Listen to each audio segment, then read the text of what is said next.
man Jahzz0 with the Ken or BeastModePaul coming in with the hero. They have both had some impressive runs thus far. One of them will have to end as far as that winner's bracket goes. Yeah, the thing is, though, I mean, both of these players had great Supernova showings as well, which was, once again, just 2 weeks ago. But if it's one thing about BeastModePaul, he is just like a pleasure to cast, right? You just know that he's always got, like, I was describing it yesterday, Mona, as like a magician with like a bunny in the hat, but you never know when the bunny's going to come out and whether it's a bunny or not. So sometimes, you know, it's a giant, you know, fireball. But that's what's really fun about watching BMP. He paid for these moves.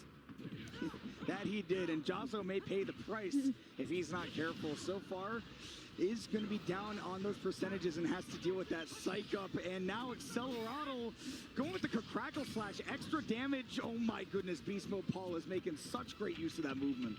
Yeah, Accelerado is one of like the key moves that you need to master as a hero player. You need to be able to control yourself, because when you go jumping and flying, you are going jumping, right? But still, it is going to be up to Jahzz0 here. And if it's one thing about the hero kit that I really love, it's going to be that up special out of shield, the whoosh, if you will. And speaking of whoosh, we're going to whoosh into the blast zone. That is going to be Jahzz0 getting back to even. But here we go, we're right back at it with that speedy game plan. Gonna try to use that Accelerado to just force out an opening or farm for even better spells, but not gonna get that opportunity. A little bit of a juggle, nice call out on that focus. We see Jahzz0 try to land with that very often. BeastModePaul taking big advantage, just that one read, turning into 64% and continued corner pressure. Okay, trying to get something going here, but still, if you know when BeastModePaul is blinking red and green, that's when it's kind of an uh-oh moment.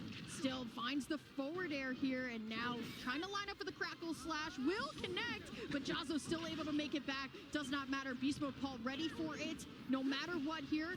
Gonna trade positions here on the edge guard, but still, Paul has a ton of percent to give to Jahzz0 before this stock is over. Really, really risky back air right there, but had to do it on that rise with that short hop. He's able to get it out, and here we go with that Tatsu putting the hero in the corner, but BeastModePaul electing to just ejecto-cito as quickly as possible. And ejecto-cito again. Yeah. This car got all kinds of features. Yes. I mean, you're right. Kaboom, though, is going to linger and take that stock from Jahzz0 here. Is now Paul, not a lot of meter, but still a lot of health left on this stock, at least for the moment here. I love the way that Paul is still trying to at least get some damage onto the focus, but using the forward air and then just backing up, saying, you know what, I can still kind of work around. So finds the sizzle into the up tilt here. My goodness, Jahzz0 has lost a ton of mileage here on this stock. Ooh, heavy punch. Sorry, whichever move that is, the proximity jab. I get to play so much Street Fighter now. Heavy punch, stand fierce. Oh no, it's taking over. 116% though, here comes that meaty kaboom, but even though Jahzz0 waits, he was a little bit too antsy to get back into the game, and BeastModePaul, cool as a cucumber, taking that game #1. He's like, he has easily become like top 5, like one of my favorite players to watch no matter what. He's so exciting to watch. Like, the way he moves with the character, he has control, and that's what I'm really enjoying seeing about Paul, is how much control he has, especially in the neutral, especially with Accelerado as well. For all of my Dragon Quest knowers, it is a broken move in that game too. As it turns out, going fast is generally good. No way. Being able to be speedy, we like that. Yeah, but being able to control it too, right? And still, like, the attacks on focus, right? And then not pushing the memo all the way through, but saying, you know what, I'll get my forward air, I'll get a chunk of damage, and then you can kind of reset neutral and go again. Paul really understands his character. But BeastModePaul went from the guy that got his first, like, salaried paycheck, he bought, like, a Dodge Challenger, and he just, like, started spinning out, trying to put the pedal to the metal. Now he can drive that thing as fast as he wants to. I don't recommend it, but he's able to control it, so don't try this at home. Still, though, where you're on small battlefields, and once again, Accelerado making it so safe for Paul to go out there and challenge it. Great focus, though, from Jahzz0, going to at least break a little bit of the aggression. Ooh. My goodness, great shield there from him, too. Unable to get the spike here, so Paul's going to have to whoosh back to stage, but finds a second one to at least prop him up, and then he burst! Hooray! Yippee! I was about to go Dragon Ball, and then he just hit me with the yippee. Never letting a white girl cast a set again. Yippee! Never take a white girl bowling with you. Had to let that one rip. Come on. All right. Still, though, Paul, very aggressive here on this stock #2. And now Jahzz0 just trying to find a way in so he can try and find a Shoryuken. But I'm telling you, it's these up specials, these whooshes out of shield. The Shoryuken not going to be enough. Not all hits connect here. So now it is going to be Paul not finding Zoom again. Has to make it back to stage. Great get-up attack, though. And with a little bit of spice on it, too, it's going to send Jahzz0 all the way back. The psych up was actually so huge because it sent Jahzz0 so far away that BeastModePaul actually did have time to get back on stage. But no mana right now.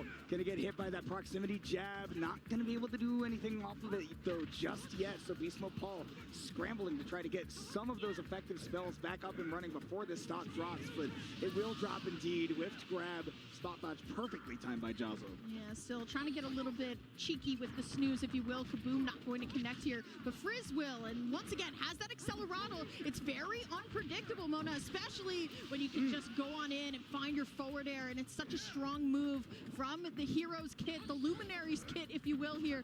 Yo, if you end in a thwack, it's going to be another yippee, and I don't think anyone wants to hear that at home. I can't make the same joke twice. I'll just let it ride. 36%, and we are tossing out those spells. BeastModePaul definitely a speed reading champion as of now. He'll take that damage to get that psych up online, honestly. It is such a crazy good spell to have for both combo setups and just for that raw kill power, but and BeastModePaul narrowly avoiding not even being able to use it. I actually think Paul was trying to style on him a little bit. We saw like the hover potentially over something like Kamikaze, right? But honestly, that allowed for Jahzz0 to get in a ton of mileage back off of some of these stock losses here. So now Paul has to kind of lock back in, get back to that neutral that he's really known for, build up the meter again. Some of these hits are looking great. The Swoosh not going to be able to do it. Actually going to send Jahzz0 back on stage, but still, Paul has it under control. The bang is going to do it. And my goodness, BeastModePaul going up 2-0 over Jahzz0.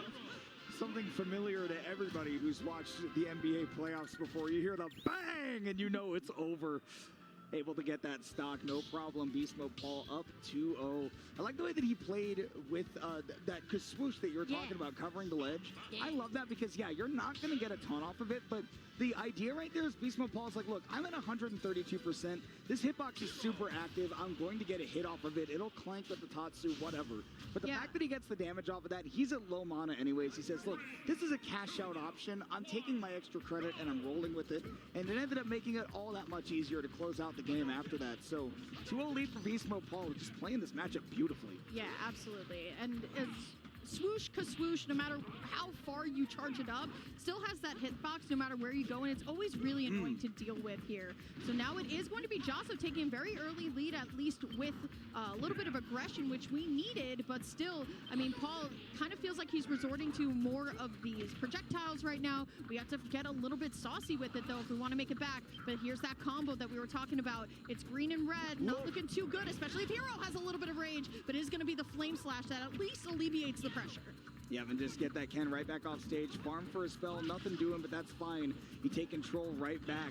Didn't even have enough time to pull that oomph, and boy, that shield gets low, and that means that confirm afterwards is free. And Jahzz0's like, oh, how that happened. Yeah. Oh, where are we, Paul? Speed reading failure by BeastModePaul. That's what you get for top decking.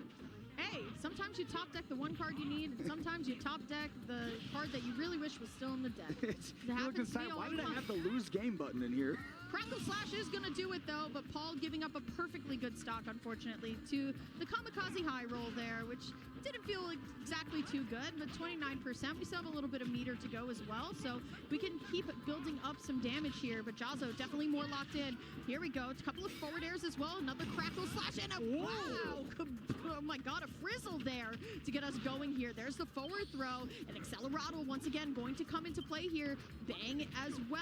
Once again, this is what Paul does really well. He uses the projectiles and then goes in and finds his exact mark. I don't know if you saw this, but the moment that frizzle hit the frozen Jahzz0, if you looked at him in the player cam, he leaned back, he had a thought, and he is getting thrown off track that this set could be over, and now he is playing nervous. BeastModePaul just made up all of that distance despite the SD with the Kamikaze that earned him nothing. This is suddenly his advantage. This is BeastModePaul's game to lose out of nowhere. Jahzz0 had a moment of clarity far too early, and so too is the exit from the bracket. The comeback from BeastModePaul just seemed inevitable at that point. The Kamikaze was actually part of the plot. Paul said, hey, look at this. Look how sick I am, and my goodness.